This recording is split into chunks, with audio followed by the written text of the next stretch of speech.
আসসালামু আলাইকুম। আমরা এই টিউটোরিয়ালে দেখব এখানে এই যে কলাম আছে এই কলামের হাইটটা যদি আমরা দিতে চাই যে প্রত্যেকটা এই যে এখানে এই ফিল্ডগুলো যে আছে এই ফিল্ডগুলোর আমি হাইট একটা ফিক্সড করে দিতে চাই সবগুলো, ঠিক আছে, কতটুকু হাইট হবে। এরপর আমি এই যে রো আছে এই রোগুলোকে আমি কতটুকু প্রত্যেকটা ফিল্ডের আমি উইথ দিতে চাই। মানে এখানে দেখেন এটা একটু উইথটা একটু বড়, এটা ছোট, আবার এটা একটু মিডিয়াম, আমি সেম দিতে চাই। তো এটা কিভাবে করব? প্রথমে আমি জাস্ট সিলেক্ট করে নিলাম, ধরেন এতটুকু করব, ঠিক আছে, আমি সিলেক্ট করে নিলাম। তারপর আমি অল্টার প্রেস করে কিবোর্ড থেকে অল্টার HOH, এই যে দেখেন HOH, জাস্ট আমি এখানে হাইট দিয়ে দেব।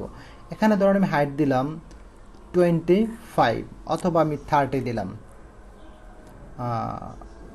30 দিলাম, প্রেস করলাম। এই যে দেখেন হাইটটা সবগুলোতে হাইট হয়ে গেল 35। এই যে দেখেন অল্টার HOH। এরপর আমি জানবো যে প্রত্যেকটার আমি উইথটা দেব অল্টার HOW, ঠিক আছে, উইথটা দেখবো। এই যে এখানে দেখেন এটার উইথ হচ্ছে এই ফিল্ডের উইথ হচ্ছে এমন, এটা একটু বেশি, এটা একটু মিডিয়াম। তো প্রত্যেকটা আমি ফিল্ড আমি সেম রাখতে চাই উইথটা। তাহলে এটা কীভাবে করব? জাস্ট আমি সিলেক্ট করলাম, আমি যতটুকু করতে চাই সিলেক্ট করে অল্টার প্রেস করে কিবোর্ড থেকে HOW।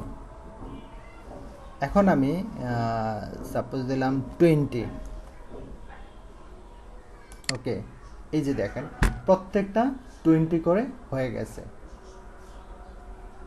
তাহলে আমরা জানলাম যে কিভাবে একটা ফিল্ডের হাইট আপনি ফিক্সড করবেন, এরপরে জানলাম যে কিভাবে একটা ফিল্ডের উইথ ফিক্সড করবেন, এই বিষয়টা। Thank you so much. ভিডিওটি ভালো লাগলে শেয়ার করবেন এবং ফলো দিয়ে রাখবেন এই পেজটি।